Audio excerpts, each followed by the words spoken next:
신라를 떠올리실 때 가장 먼저 어떤 이미지가 마음속에 그려지시나요? 아마도 눈부시게 빛나는 황금빛 유물들이 아닐까 싶습니다. 신라는 고대 동아시아에서도 유래를 찾아보기 힘들 만큼 찬란한 황금 문화를 꽃피웠던 진정한 황금의 제국이었습니다. 박물관 유리 진열장 너머 침묵 속에 잠들어 있는 금관과 허리띠, 귀걸이 등 수많은 황금 유물들은 오늘날 우리에게 과연 어떤 이야기를 들려주고 싶어 하는 걸까요? 이 황금들은 과연 어디서 왔을까요? 단순한 부를 넘어 신라 사람들에게 어떤 의미를 지녔을까요? 그리고 한때 찬란하게 빛나던 황금의 시대는 왜 호련히 역사의 뒤안길로 사라지게 된 걸까요? 이 모든 질문 속에는 아직도 명확하게 풀리지 않은 수많은 수수께끼들이 존재합니다. 황금이 어디서 채굴되었는지, 어떻게 그토록 정교하게 가공되었는지, 심지어 황금 문화가 왜 갑자기 쇠퇴했는지 등 우리의 지적 호기심을 한껏 자극하는 미스터리들이죠. 오늘 우리는 신라의 황금에 얽힌 흥미롭고 때로는 충격적인 비밀들을 함께 파헤쳐보는 탐험을 시작할 겁니다. 신라의 황금 유물들은 그 자체로 압도적인 아름다움을 자랑합니다. 섬세한 세공 기술과 독창적인 디자인은 1500년 전 신라인들의 뛰어난 예술적 감각과 장인 정신을 고스란히 보여주죠. 하지만 이 황금들이 단순한 장신구에 그쳤다고 생각하시면 오산입니다. 황금은 단순한 부의 상징을 넘어 왕의 절대적인 권위와 지배력을 상징했고 엄격한 신분 질서를 나타내는 강력한 도구였습니다. 왕족과 귀족만이 누릴 수 있었던 황금은 곧 그들의 존재 가치를 증명하는 표식이었던 셈이죠. 상상 이상의 정치적, 사회적 의미가 그 속에 깊이 숨겨져 있었던 겁니다. 황금은 지배계층의 위엄을 드러내는 가장 확실한 방법이었고 죽음 이후의 세계관과도 밀접하게 연결되어 있었습니다. 왕이 죽으면 그와 함께 엄청난 양의 황금 보물들이 무덤에 묻혔는데 이는 현세의 권력이 사후 세계까지 이어진다는 신념을 반영한 것이었습니다. 이러한 믿음은 당시 신라 사회가 얼마나 황금에 큰 가치를 부여했는지를 짐작하게 하죠. 황금은 단순한 금속이 아니라 권력과 신성함, 그리고 영원함을 상징하는 매개체였던 겁니다. 우리에게 익숙한 신라의 모습은 통일 이후 불교 문화가 융성했던 시기일지도 모릅니다. 하지만 통일 이전, 신라는 그야말로 황금으로 빛나던 시대를 보냈습니다. 특히 5세기에서 6세기에 이르는 약 100년 동안 신라의 왕릉에서는 다른 어떤 고대 국가에서도 보기 힘든 화려하고 거대한 황금 유물들이 쏟아져 나왔습니다. 금관, 금허리띠, 금거걸이 등 그 종류와 규모는 보는 이들을 경탄하게 만들기에 충분했죠. 이처럼 집중적으로 황금 유물이 출토되는 현상은 신라가 고대 사회에서 얼마나 독특한 위치를 차지했는지를 보여주는 중요한 단서입니다. 그렇다면 신라는 과연 이 모든 황금을 어디서 구했을까요? 한반도에는 대규모 금광이 많지 않다는 사실을 고려하면 이는 더욱 흥미로운 질문이 아닐 수 없습니다. 혹시 신라는 주변 국가들과의 활발한 교류를 통해 황금을 얻었을까요? 아니면 알려지지 않은 자체의 금광을 가지고 있었을까요? 아직까지도 이 질문에 대한 명확한 해답은 제시되지 않고 있습니다. 고고학자들과 역사학자들은 이 수수께끼를 풀기 위해 다양한 가설을 제시하며 연구를 이어가고 있습니다. 예를 들어 북방 민족과의 교류를 통해 시베리아나 중앙아시아로부터 금을 들여왔을 가능성, 혹은 중국이나 일본과의 무역을 통해 황금을 확보했을 가능성 등 여러 추측이 오가고 있습니다. 또한 신라 지배층이 백성들에게 금을 공납하도록 강제했을 것이라는 주장도 있죠. 하지만 어떤 가설도 완벽하게 모든 퍼즐을 맞추지는 못하고 있습니다.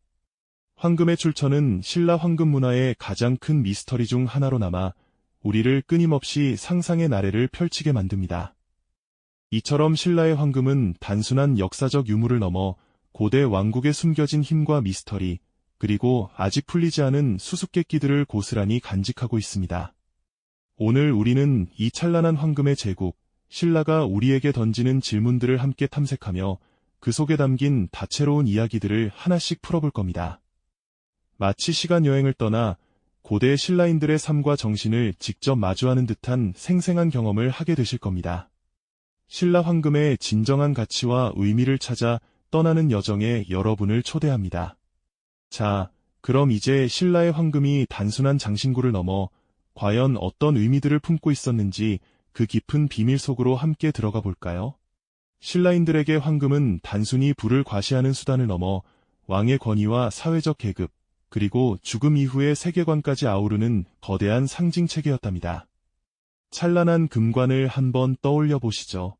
마치 사슴뿔이나 나무를 형상화한 듯한 그 독특한 모습은 당시 신라왕이 하늘과 땅을 잇는 신성한 존재이자 온 백성을 다스리는 절대적인 권력자임을 천명하는 강력한 메시지였을 겁니다.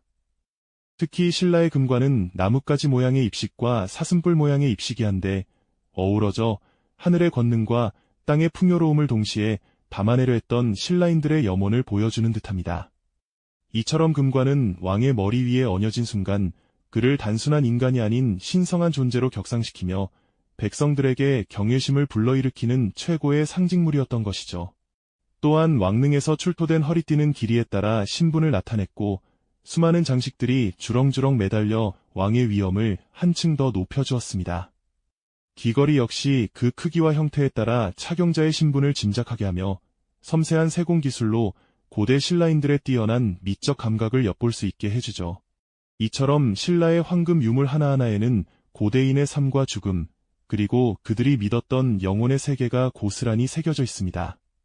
그들은 황금이 영원한 생명과 신성한 힘을 지닌다고 믿었기에 죽은 자의 영혼이 평안히 다음 세상으로 갈 수 있도록 황금 유물을 함께 묻었던 것이 아닐까요?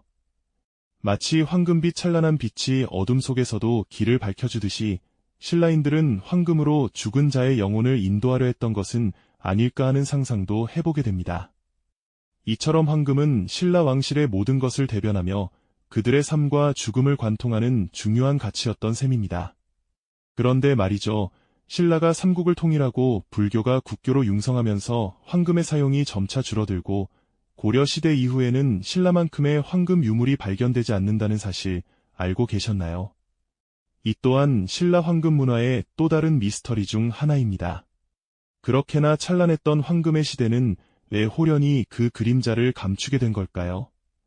혹자는 통일신라 시대에 이르러 불교가 전성기를 맞으면서 황금의 세속적인 가치보다는 불교적 깨달음과 정신적인 가치가 더욱 중요해졌기 때문이라고 이야기합니다. 황금으로 치장하던 왕권의 상징이 부처님의 자비와 지혜를 상징하는 불상으로 대체되었다는 것이죠. 하지만 단순히 종교적인 변화만으로 수많은 황금이 사라진 이유를 모두 설명하기는 어렵습니다. 혹시 신라의 황금 유물들이 후대에 녹여져 다른 형태로 재활용되었을 가능성은 없을까요?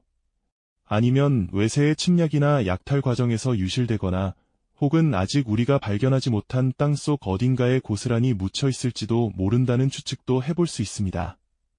이처럼 신라의 황금은 그 엄청난 양과 출처의 미스터리뿐만 아니라 그 찬란했던 시대가 끝난 후에 그 자취를 감추었는지에 대한 의문까지 남기며 우리에게 끊임없이 질문을 던지고 있습니다.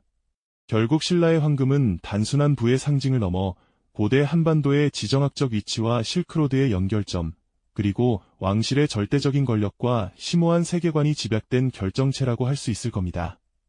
오늘날 우리가 박물관 유리 너머에서 마주하는 이 찬란한 황금 유물들은 1500년 전 신라인들의 삶과 죽음, 권력과 신념에 대한 이야기를 우리에게 조용히 속삭여주고 있습니다. 하지만 그 모든 이야기가 완전히 밝혀진 것은 아니죠.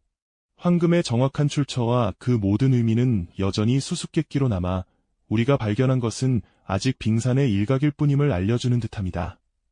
아직도 이 땅 어딘가에는 우리가 알지 못하는 더 많은 황금의 비밀이 잠들어 있을지도 모른다는 상상만으로도 가슴이 벅차오르지 않나요? 신라의 황금은 과거의 유물이자 동시에 미래의 질문인 셈입니다. 이처럼 찬란했던 고대 문명을 상상하게 하는 통로이자 현재를 살아가는 우리에게도 여전히 풀리지 않는 미스터리로 남아있는 신라 황금의 이야기는 앞으로도 계속될 겁니다. 다음 시간에는 또 어떤 고대 문명에 숨겨진 이야기가 우리를 기다리고 있을지 기대해 주시길 바랍니다. 이 영상이 도움이 되셨다면 좋아요와 구독 부탁드립니다. 여러분의 응원이 제게 큰 힘이 됩니다.